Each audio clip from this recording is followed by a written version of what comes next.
The living room, where the family meets to discuss issues, any issue which may be bothering one of the family members.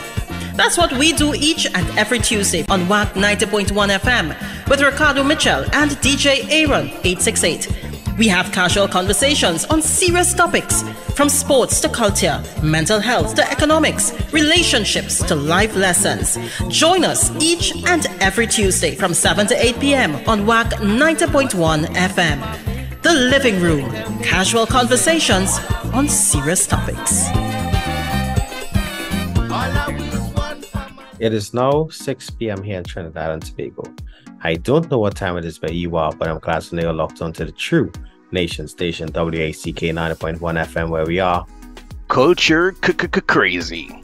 First and foremost, let's kick this off as you always do, all right? We must give thanks and praises to the Almighty for granting us the gift of life and seeing another day. No matter what time of day it is, you must always give thanks. Secondly, we must say thank you to those that went before us, and we are not just talking about our ancestors, the original inhabitants of Trinidad and Tobago, because we all know, accept, reiterate, and they sing it with the chest at Columbus lied. But also to our brother in music, Tony P, where the P this week stands for prevention, brother. Prevention. All right. If you don't know, September is Suicide Prevention Month, and tonight, by the somber tone of my voice, you can tell that we're going to have a casual conversation on a serious topic. And to do this, we're going to bring in a specialist on the matter. Yeah. Right? Before we bring in the specialist, though, we have a man who has literally changed the way that the living room is run. It's Aaron's favorite segment. He's been an advocate. He's been a segment contributor. Aaron, do your intro the way it is. It's time for my favorite segment, and probably yours. WTF, what the Franz? It's still Suicide Prevention Month. So let's talk about something that can help prevent suicides. Listening. And I'm not actually talking to the people around the individuals who struggle with suicidal ideation. Although, of course, there are things that you can listen for, but I feel like that gets discussed a lot. No, I'm actually speaking to those individuals who struggle with suicidal ideation. You need to listen as well. You need to listen to yourself self-talk, to those invasive thoughts that send you on a spiral. You know what those thoughts are and where they begin and where they end. So you need to listen and pay attention to them before they get too invasive and spiral you down. You're the only one who can do that. You know where the thoughts come from. And when they come, you need to arrest them. Now, to do this takes a lot of introspection, a lot of self-awareness, and a whole lot of practice. But it can be done, and you can do it. So, know thyself and keep going. What the Franz? Franz, you're asking a lot from persons, but it's something that persons need to do. They need to become self-aware, right? Listen to your heart, listen to your mind, listen to your body. I jokingly say that two of the calls you always have to answer is when your body calls for rest and when your body calls to use the toilet. But also start to listen for when your body calls that you need professional help. Right? With that being said, I have a bio to read for our guest. I'm going to try to read it as quickly as possible, but as thoroughly as possible as well. Dr. Clay has nearly 15 years of experience in mental health, specializing in clinical and organizational psychology. She completed her Master of Science and Doctorate in Psychology at Walden University in Minneapolis, Minnesota, and did her pre-doctoral and postdoctoral internships at public schools in Atlanta, Georgia. Her practice currently focuses on educational and organizational assessments and consultations in disability-related claims, psychoeducational evaluations, risk assessments, competence restoration, pre-operative clearance, pre-employment examinations, evaluations for behavioral issues and intellectual challenges like ADHD and autism. Additionally, she provides executive coaching, solution-focused therapies, and outpatient psychotherapy for issues including depression, anxiety, trauma, and marital therapy. Dr. Clay is a passionate advocate for access to appropriate mental care for at-risk individuals.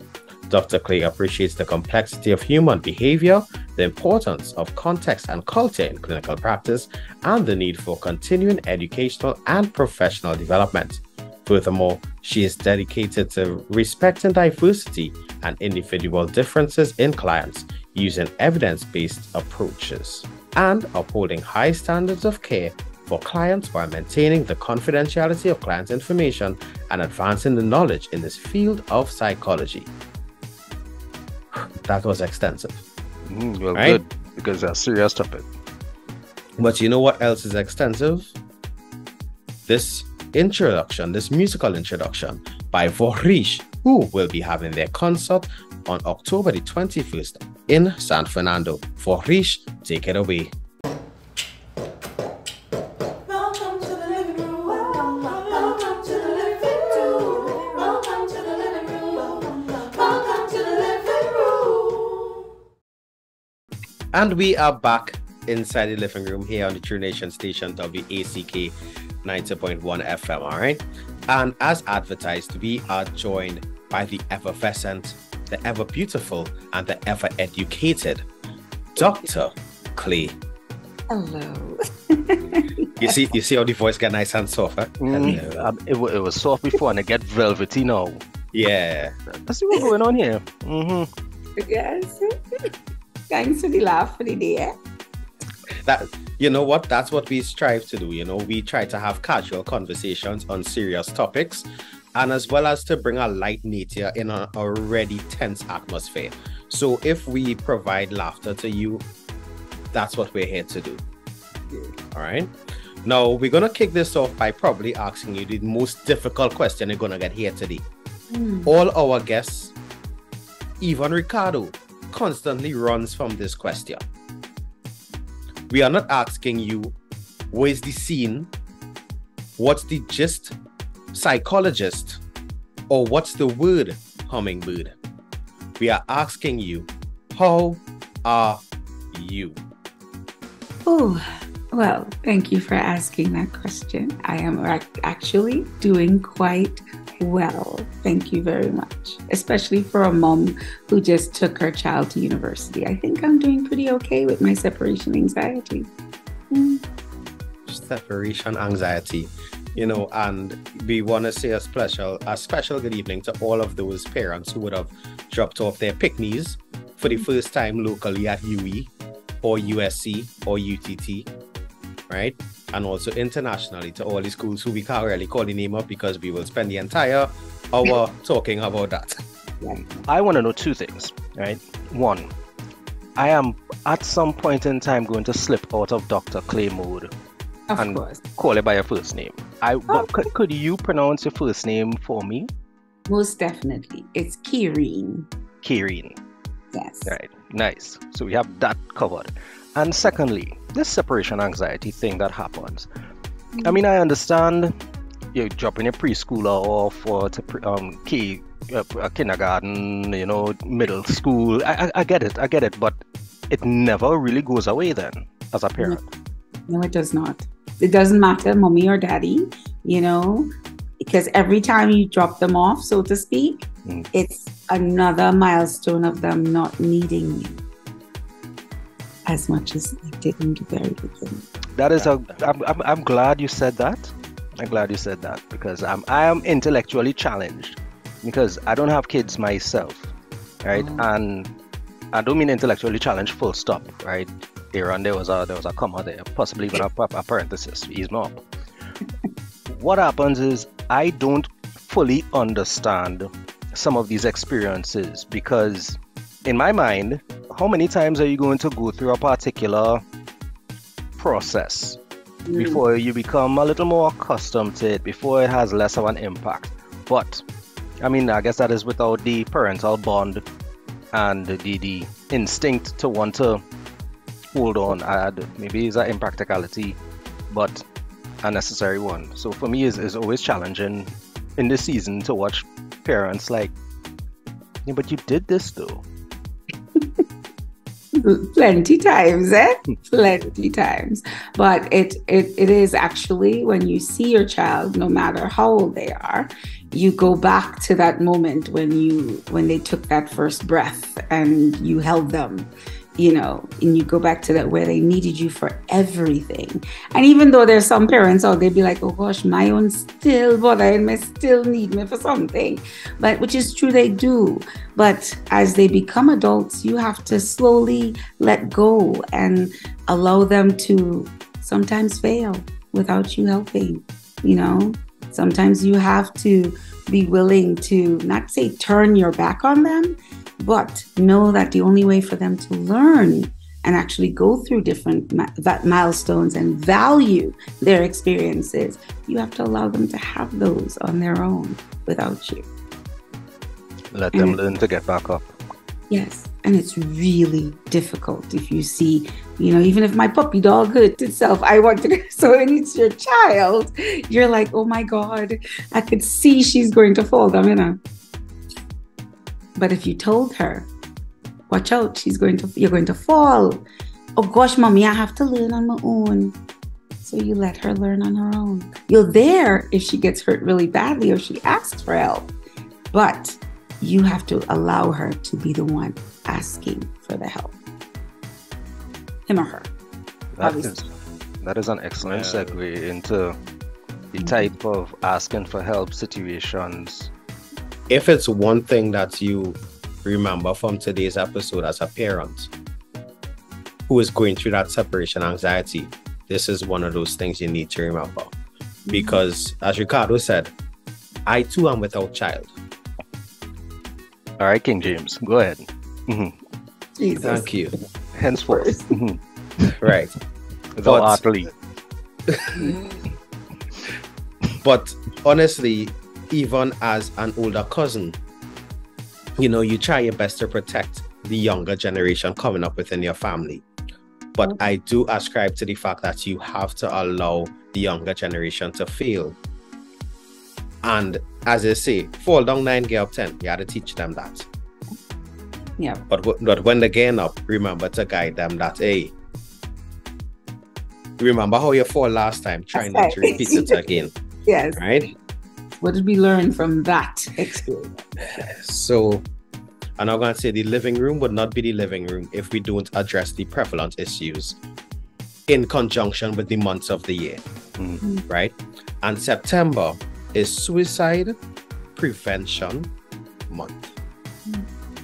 Right? Franz would have spoken about an aspect of it in his segment, my favorite segment, WTF, which is What the Franz. Right? So now we have Dr. Clay coming to give us the professional insight into this serious topic. All right. Now, first question. Is suicide related to impulsiveness? That's a good question. Aaron, in some cases, suicide can be related to impulsiveness, but some people might actually act on suicidal thoughts or ideations, right? That means they're thinking about hurting themselves. And they might do that quickly, like without planning or any kind of forethought or anything like that.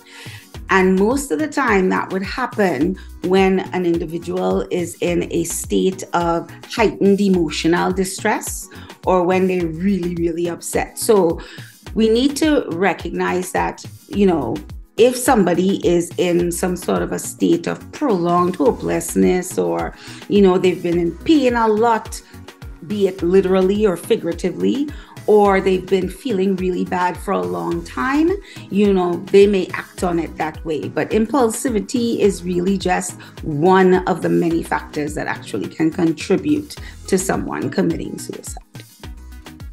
I'm just processing how long some people push back against the thoughts before they get to the point where they attempt. It for each person, it is obviously unique, but you must know that when someone attempts suicide, It isn't so much they've been thinking of it for a long time, but they've been in pain, emotional pain for a long time.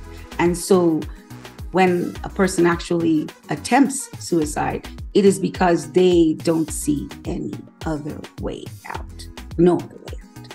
And it could literally, they've been dealing with that pain for a long time. But there is no, it could be years, it could be just a few months. There is no trauma that has more weight than the other that would push somebody over the edge. But just know that they had come to that edge many times and something may have pulled them back, but at that time where they actually leaped over is when there wasn't something or someone to pull them back. Now, you talk about it figuratively with it being like a cliff that you're approaching, right? Now, like unto illness, sometimes when someone is ailing, just before they make a downward spiral, sometimes that's when they look their best. Mm-hmm. Right? And that is, I think, something that I have to ask. Mm-hmm. If someone, that they're struggling with something, you see it in their face, you see the struggle that they are, as it would be, the cross that they are bearing every day.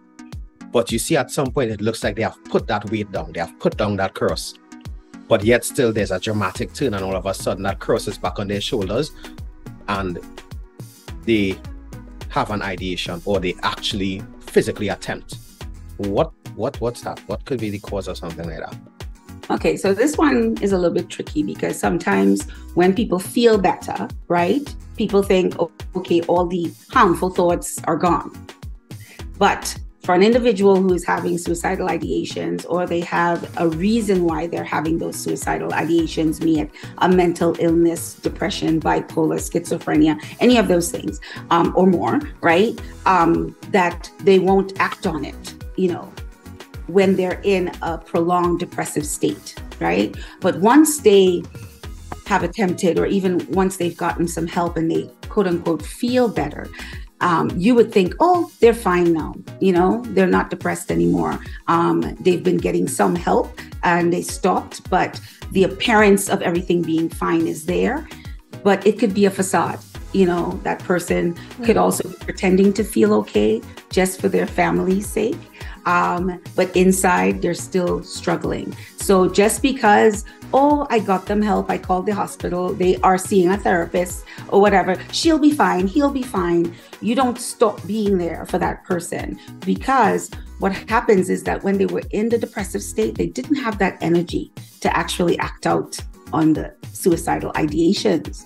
Now that they've gotten this temporary relief, it's almost like that of someone, like you said, who has been very, very sick.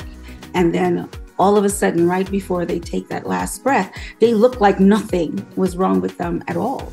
In that moment, when they have that temporary relief, is when they truly need your support, because now they have that burst of energy to actually act on the ideations, to actually take that step in the direction of attempting and completing it or being successful, which I hate that word, but that sadly is the word that is utilized, is a successful suicide.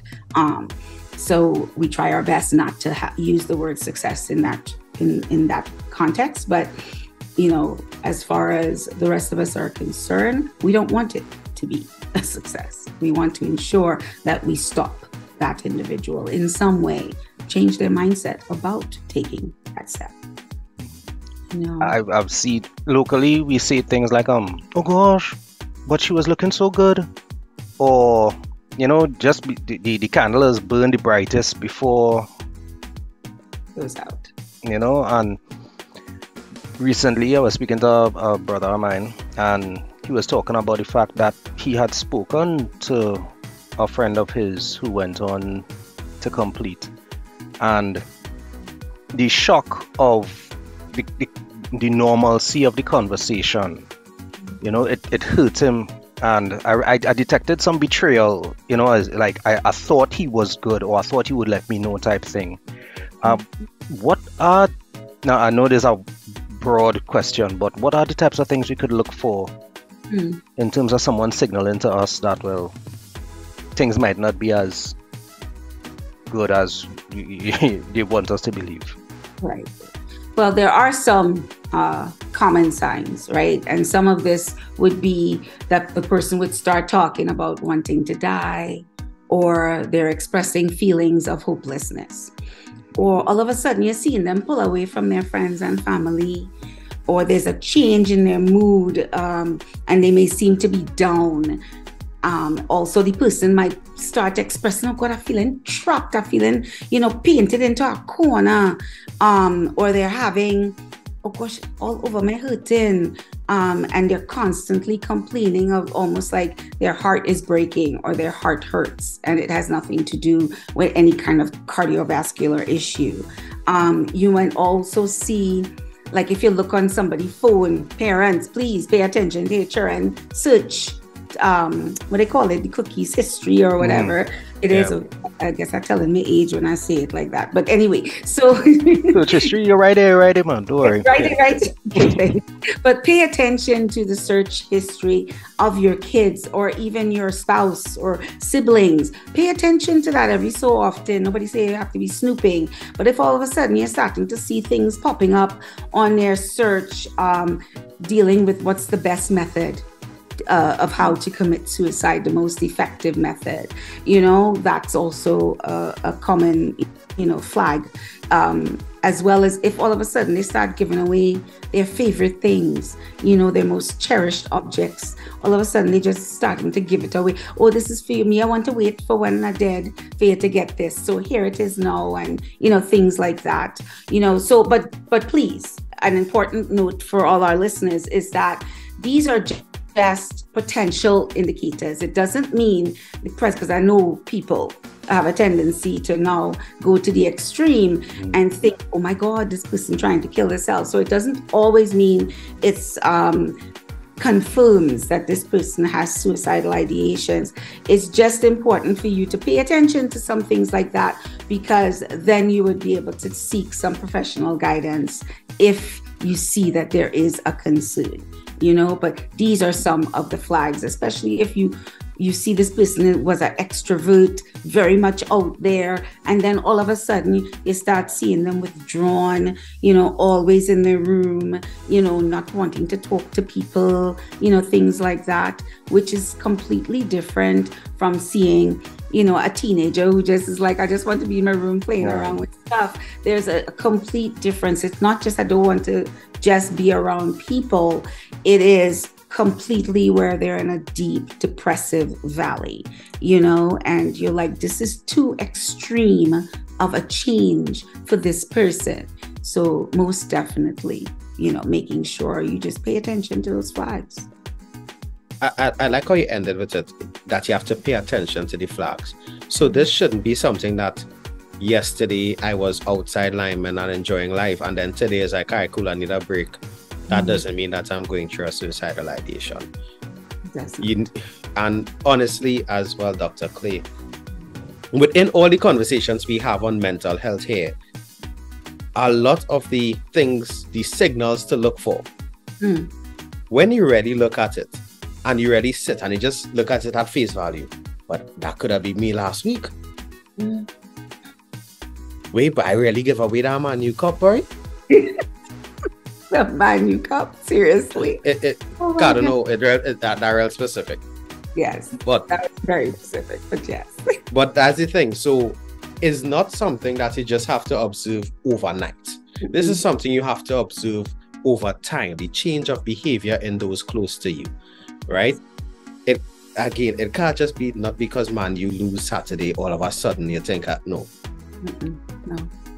Or West Indies lose and they keep doing it. Yeah, we see they just keep doing it, and yeah, but it's a toxic relationship we have with West Indies cricket.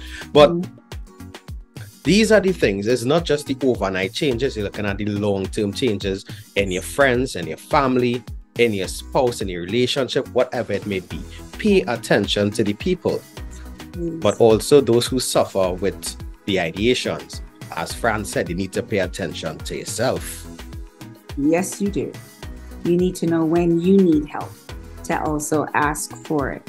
And you need to recognize that, gosh, I can't handle this now. I really might need to to call on somebody, to actually, this is a cry for help. How will people know, well, I have to say something. People will always be like, well, if I don't know how I'm supposed to help this person, what do you expect me to do? Do I have to go to school and become a psychologist as well to be able to help this person? But you could still notice what it is. You can. I want to do a quick survey inside the living room tonight. What is the most difficult thing for you to say? Ladies first. Oh, thank you. The most difficult thing for me to say most of the time is I can't do it. I can't do it myself. For me to admit that there is something lacking within me, that I am not able to handle something. And sadly, when someone asks for help, that's usually how they perceive how others would be perceiving them. They're projecting already. Oh God, if I say something, they go say, I put myself in that situation, especially we people. They go say, I make my bed, I had to lie in it, so I will lie in it. No, you don't have to. I don't care how much people say something to you or criticize you or whatever the case may be. If you have to ask for help because you don't know that last straw, we don't know what that last straw is going to be for each person. So that's why we need to be conscious about paying attention to not only your own triggers and issues that you may have, but also paying attention to what we are saying and what we are doing, because we could be that last straw for somebody. So being conscious of that as well is extremely important. Ricardo? The most difficult thing for me to say to anybody is no. That is a challenge that I've found lately, that I have a difficulty telling people no. So I've moved from being a compulsive helper to having to learn how to properly steward and steward myself as a resource. But I still struggle with telling people no, and it's not because I have a desire to please them. My style is, I wouldn't say authoritarian or even draconian, but people know that I'm a tough love kind of guy. But oh gosh, you could nod any harder. But what happens is that I also run the risk of hovering.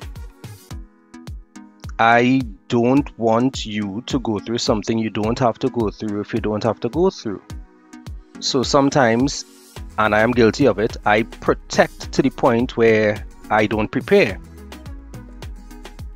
So telling somebody no and letting them go through what they have to go through, I realize it's a challenge that I have. So what happens is I end up coming across as over communicative now, because I'm so trying to help you avoid the stumbling block you're destined to encounter. That is kind of like I don't leave you long enough to encounter it yourself. Mr. Williams, having posed such a lovely question. I just like you, Ricardo, I have no issue saying I'm sorry. I have no issue saying that I don't know, because I live by a mantra that if you don't learn something, the day you stop learning is the day you begin to die. So saying you don't know is an admission that I'm willing to learn. What is most difficult for me is saying that I need help. I will talk to somebody about a problem without telling them that is my problem.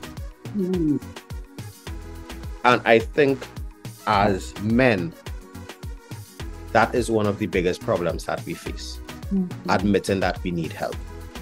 And in this scenario, the statistics proves that though women attempt suicide more, men complete more. Because, well, we don't want to get on into it because of the more lethal ways and all these different things. You don't want to get onto the dark side of it. But if men can get to a place of being more comfortable in saying, I need help, I am going through this and I need assistance, that is something that we would love to achieve. Now, again, we are not saying that we don't want the woman to get assistance as well. But women are more likely to say, I need help. Women are more likely to go to their girlfriends and say, hey, something is bothering me. But I've noticed that people expect you to know them well enough to identify that they are off center. So there's an element of expectation, of entitlement, even that as a friend you should have, right? Or if you knew me, you would have, right? So what I'm saying is that they might express that they need help. I'm not so sure that they'll come out and say, because a lot of the times I see that you have to unravel what an actual issue might be. Like an onion. What you saying here? Not there's nothing underneath, just layers. I never said that. Oh, you mean What like I'm a pearl, like a pearl, like No. there's something at the center of it. What I'm saying, Ricardo, is that sometimes the problems are like onions. You have to peel off all the layers of the childhood trauma, the relationship and all issues, if that is even a word. I am writing relationship and all down though. Well, The work-related issues. yeah. If you live in Trinidad, the heat. And traffic. Complaining. And well, I was going to get to that. If you work in Port of Spain or environs, the traffic that you will endure to get to the issue that is probably one of the 5 things, just if you dive deeper. Yes. That's not the Or- root. It's or not. it's a synergistic approach that all those problems Hmm. are causing anxiety or depression.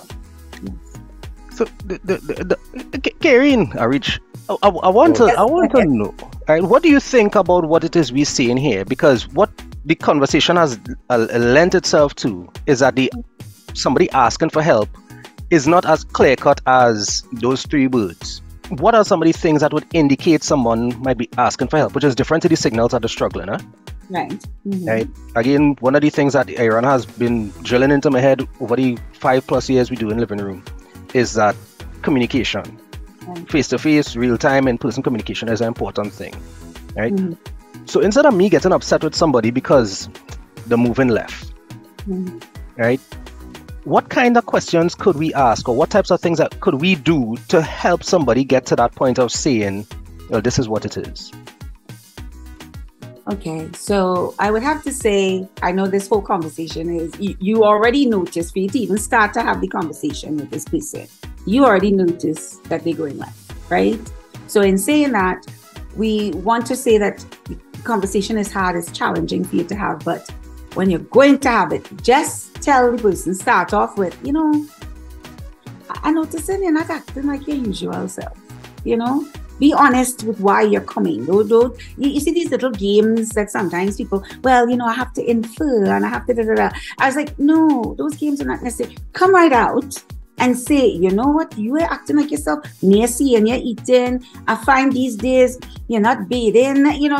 Whatever it is you have to. That is the issue at first. Come up with that, because the whole key to this whole approach is you want to show this person you have a genuine concern for them, right? You have empathy for this individual. So when you come and approach them that way, they will receive the fact that, wow, this person really cares about me. So hopefully at that moment, a light bulb, somebody cares. Even if it's just you alone, a light bulb goes off in that person's head, because for them to be at that point, nobody in their life, they feel nobody cares. So for you to approach them with that level of concern, and sensitivity and kindness, you've just given them a moment, hopefully of hope, not hopelessness, that somebody cares in their life. So you start off by expressing that you've noticed specific changes in them and that you're concerned about things that they've been saying and that they've been doing.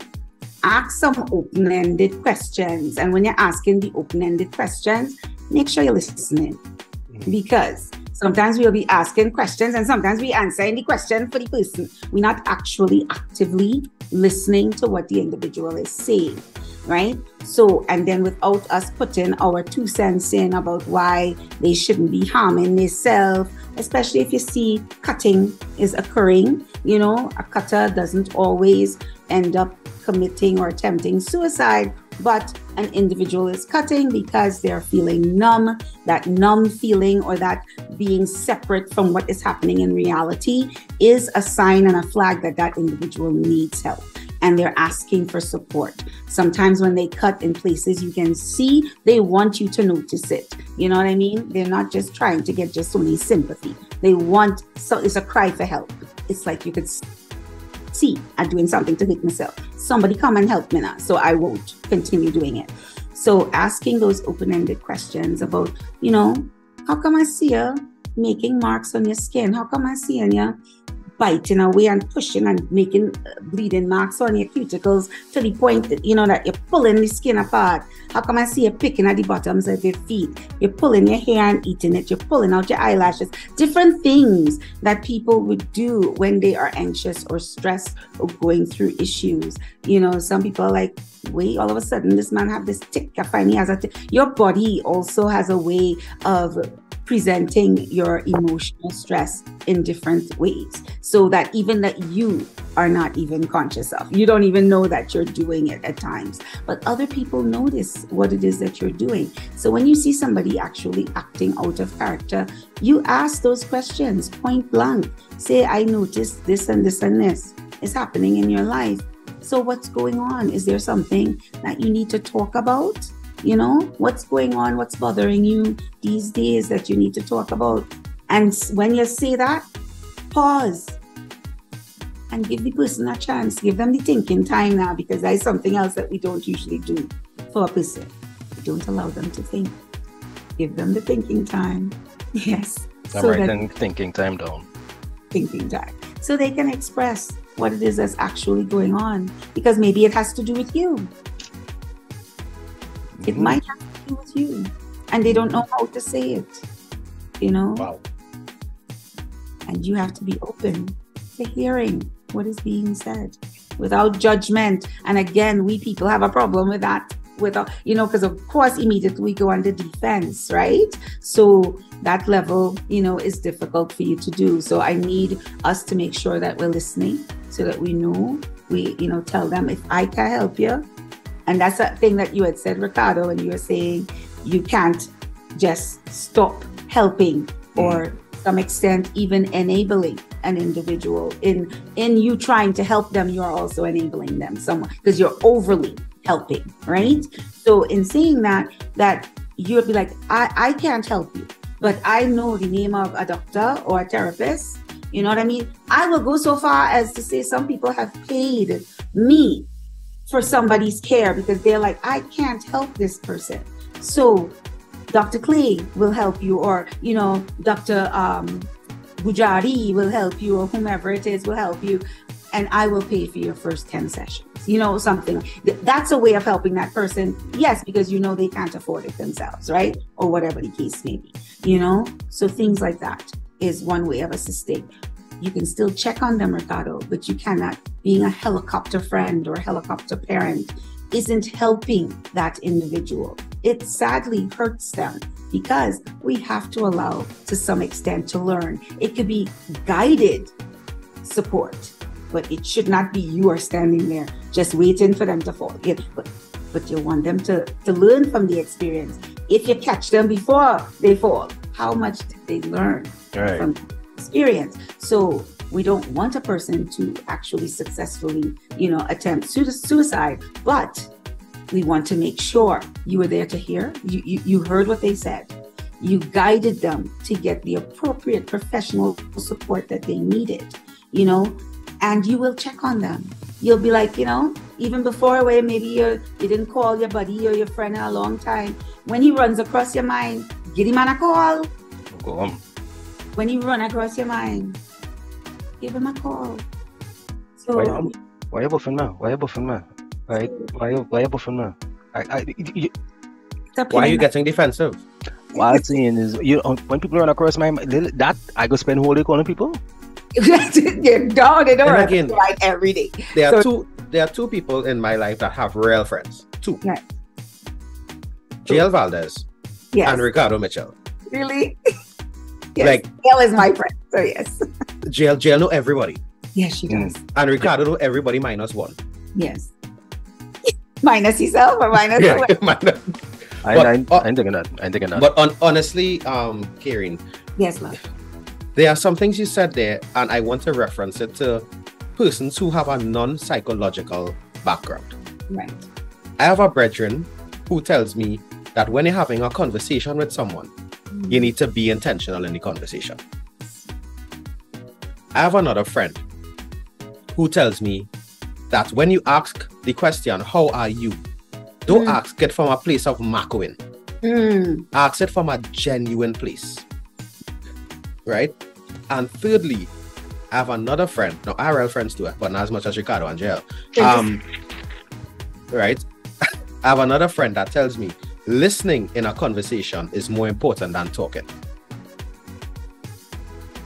So, three average people who don't have a psychological or clinical background have taught me the lessons that you have just came and instilled in us here in the living room tonight.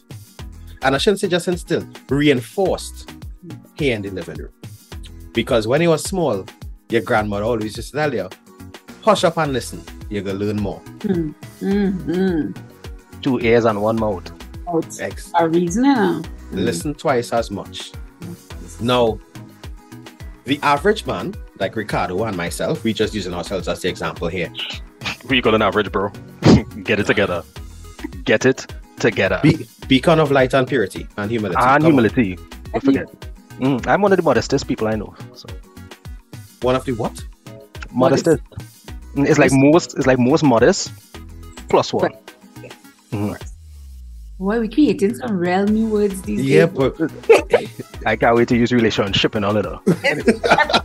A relationship or something like that. I know. right? But for those of us who don't have a clinical background, I will admit at work I had to go through a training session for dealing with difficult phone calls. And recently, I don't know what has been happening in Trinidad and Tobago, but we have been receiving a lot of calls on work and persons tend to be breaking down on the phone. And for me, that is one of the most difficult things to deal with. Someone calling to tell you, I need help for something, and then you now trying to guide them, okay, I need this information. What's your name, ma'am? Or what's your name, sir? And then it stays. Waterworks on the phone. I am an emotional person at times. So if you start crying, You get cry too. there's a possibility that I might cry too. And now I need to remain strong because I am the person that you are getting. I have to channel you for the help. Yes. How can I, in a situation like that, where I may get emotional, I may get defensive, depending on what it is, I may become arrogant. How do I help somebody who has come to me for help when I am now struggling to manage my emotions in that situation? Well, first I can say, if you know that you are not going to be able to deliver the job, meaning help that individual, then you may need to first and foremost find someone who can, because it's very critical that you recognize at that moment that this person isn't calling you just for attention or some kind of sympathy or some kind of thing like that. That's the first mindset we need to just immediately change. Oh God, they want something again, something else is a problem, that kind of thing. So hopefully you can get yourself under control enough so you take that deep breath and you're like, okay, this is a new person, this is a new concern. I'm treating it as if it's fresh. This is not the same old thing. So we start off with that and recognize that when this person is feeling this way, that they're genuinely hurting inside. And many times when somebody is crying out for help, they do so in different ways, right? So it's not just only with the, they're going to just come right out and say to you, they're thinking about killing themselves. They may literally just come right out and be like, I just do whatever it is they do. And the reason I'm not mentioning in detail what it is they're doing, I don't need to give anybody any ideas or anything like that. So whatever it is they've done to hurt themselves, at that moment, what they need from you is the level of patience, and they need kindness. They don't need judgment. They're not asking you at that moment to fix something that's so much broken, but they're like, I am hanging off of this cliff and I need you to save me and help me. Don't try to find out why I did this in the first place. We need to do immediate crisis moment. And we are dealing with get the person basically off the cliff, get them to walk. Because right now they're not hearing anything that you're saying that you would think is making sense, right? Are you in danger right now? Are you in danger from yourself or from somebody else? Because you're still trying to find out and assess the situation. So when that person calls you on the phone crying, you immediately ask, are you in danger? Are you in a safe place? You ask those so that you can gauge how really urgent do you have to address this situation. So in saying those things, you would ask those questions, calm down. Okay. Are you able to at least tell me your name? I can hear you're upset. And I know whatever is happening is probably really serious to you at this moment. Do you feel calm enough to tell me your name? Bring that voice level down. Ask those questions. Don't get panicky on top of the person being panicky. So that might be difficult for some people to handle. So I would definitely say to you, if you know that you are not able to handle that position, do not give your name to an individual as the safety net, because all of my patients have to tell me in the beginning of treatment with me, they have to have a safety plan in place, which means they give me 2 individuals that I can call if I know that they're going to hurt themselves. Everything is confidential when you are speaking to me, don't get me wrong. But my patients know that if they hurt themselves or in danger of hurting themselves or someone else, I have to say something to someone. You give me permission, 2 people that I can call to get to your aid if I can't. And if there is no safety plan, then I have to contact emergency services so they can help you. Okay? It's mandated, by law that I have to do that. So, but I tell my patients those things beforehand. So as a layperson, I would definitely say to you, recognize how important it is if you are putting yourself in that role for someone, and if you are struggling yourself emotionally and with your own mental health, should you be putting yourself in that role for someone? Fact. Hard fact. As Ricardo say, cup pour from an empty cup, huh? Hello. Yeah, but I tell people, I'm learning, but you see capacity, I have such a profound respect for the word capacity, because what I might have been able to do for you last week, I cannot guarantee that I'll be able to do it for you today. And that's when it hit me. The feelings that I'm having was because I was getting burnt out. Because I'm trying to help, but I don't have the juice. Exactly. Right? And I've also realized that it's not even enabling, but to a degree there's some enabling in it, but if people get comfort or encouragement or support in a place, they are very likely to return to that place. Oh, they definitely will keep coming back, most definitely. So I always ask someone, I'm like, did you ask the person, because you're sitting with me, in my office, and they're telling me, oh, I went to this person and da-da-da-da. What did you find out what kind of place that person is in right now? Did you ask that individual, how you doing? And actually waited for them to respond on how they're doing? Because you're right. Your tank might be empty on that day. And you needed somebody to actually say, how can I help? Simple words of, how can I help? And sometimes just that alone will make people burst into tears, because, my biggest thing is how you can help. Well, you could bring my doubles, because right now it's been a while since I've had one. If you're actually asking how I can help you, or can you just come in and sit down and just be present, be present. You just being here right now is enough. And sometimes that's all that person needs. And while you're there, all of a sudden they just start talking, with no real direction. They might just start talking to you about many different things. I mean, somebody comes in my office for an hour session Sometimes the first 15, 20 minutes, some people say nothing. And I will sit there and be present. And when they're ready to talk, they'll talk. That thinking time is extremely important. And respecting the processing that person has to go through to even get brave enough to tell you that they can't deal with life at this moment. Because suicide is trying to end your life on purpose. No, it is not an easy thing to do. So you must know that the type of turmoil that person was going through, the pain, emotional or literally or figuratively. We need to take pause with that and not be like, judging them for they take the easy way out, or you'll hear people say so many different things about they care about nobody, they were selfish, and all these kinds of things. To a person who is actually attempting suicide, in their mind, they're the burden, and they're saving you, not so much saving themselves. They're saving another person because they don't want to be the burden for others, for their family, their spouse, their children. Ricardo, I don't know if you remember last year when we had Franz in, and he spoke of the things that went through his mind during his time.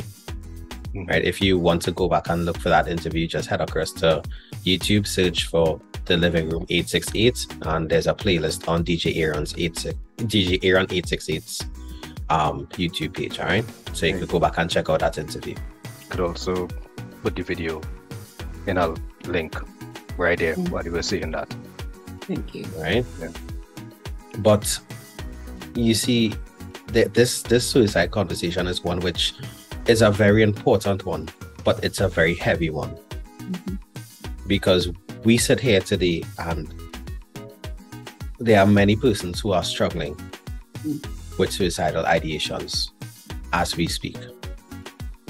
And there are so many issues which were not prevalent 3 years ago, right? There are so many issues now which are not prevalent from 10 years ago. Identity, gender issues, cultural appropriation. Snapchat dysmorphia. What? Snapchat dysmorphia. Yeah. That's the first time I ever heard that one. Me too. Why is there's the social media influence on teens? Body dysmorphia. Yeah. Yes. Oh, so I just didn't call it social media dysmorphia. Snapchat was one of the first to present the types of filters that were causing. Okay. But Right. people are not happy with the skin that they're in, so they have to present a mask. Yeah. So That is- the issues which would have been prevalent 10 or 15 years ago are not the issues which are prevalent now. And we need to be very vigilant and intentional in the way in which we communicate with persons who we notice over time are expressing differences in their behavior. Right? Again, this is a really heavy conversation, and we are proud to say that we want to continue to have conversations like these here, not just in the living room, but in real life, or as the kids say, in IRL. I don't know if I'm supposed to say in IRL or just IRL. Yeah, but it's Yes. But you're gonna learn the thing. It's cool. I show my age there, right? Now, if you remember, Dr. Clay said that she if it didn't pick up her accent, I should say, Dr. Clay is not based in Trinidad and Tobago right now, right? So Dr. Clay, a huge part of our listenership is based in the US of A. So tell us about the services that you offer, how they can get in contact with you if they feel they need to, and just tell us a bit about your business as we are wrapping up today's interview. Okay, so the name of my practice is Higher Potential for Learning. And yes, I am based in the US as well, actually in Trinidad. I do have my practice in Couva, 3 Carlos Street in Couva. And I currently, my phone number is 702-528-1276. And I could be contacted obviously directly or via WhatsApp. I have a great deal of patients that I see online as well as in person. Specifically, within my practice, we deal with different forms of testing and assessments when it comes to, identifying if you have anxiety, depression, bipolar, different things like that. Also assessing children and adults for learning disabilities, autism, ADHD, the whole psychoeducational, list that you can think of, and as well as assisting people in corporations, especially because the thing where people say going postal, that's something that's actually quite real, and it happens no matter what the organization is. And especially now post-COVID, you're finding a great deal of mental health issues that people didn't know that they actually had. They found out about it during and post-pandemic, because even for the suicide rates currently, it's only up to 2019. The current rates are not post-pandemic. So they have not calculated those rates as of yet. It's only up to 2019. So I am quite sure the wonderful numbers that we have now, I mean, Trinidad is 8.7, but that was in 2019, but Guyana is the top one, in the world since 2019 of suicide. So we have to remember that even when you call me, you don't have to be people, me coming to you, why you is that kind of doctor, Karine? Why you didn't become a regular doctor? I only have to come to you if I'm crazy. No, you don't come to a psychologist or a psychiatrist only when you are, quote unquote, that word, which I dislike using, but it has negative connotations to it. But, my thing is, you feel as though there's something you need some guidance with. You want to make certain decisions. You mentioned gender identity, and so, which culturally in the Caribbean diaspora, we are struggling with being able to come to terms with things like that, because they firmly believe if that's something that you believe, then that must mean that you are against God and what God says you're supposed to be. I mean, many topics come up surrounding this, but you need to recognize if your child is struggling with the fact that they're short, or that they are, fluffy, or the fact that they choose to love someone that looks exactly like them, and that is their choice. You are the one having issues with that, not that person. And you need help with that? Yes, you can speak to someone like me and definitely get that assistance. So within my practice, we do all of those things. And you're also able to find us on YouTube. I have several videos, many videos that I've done on YouTube under different topics that I've just recorded, different snippets on tips and strategies. Please go to our YouTube channel. Higher Potential for Learning has one. If you go to higherpotentialforlearning.com, which is my website, you would be able to make appointments from there. Go to all of my different social media, Facebook, YouTube, Instagram, TikTok. I try my best to do as many reels and videos to hopefully answer questions that people sometimes are nervous about actually calling me to find answers about. We provide those resources out there as well.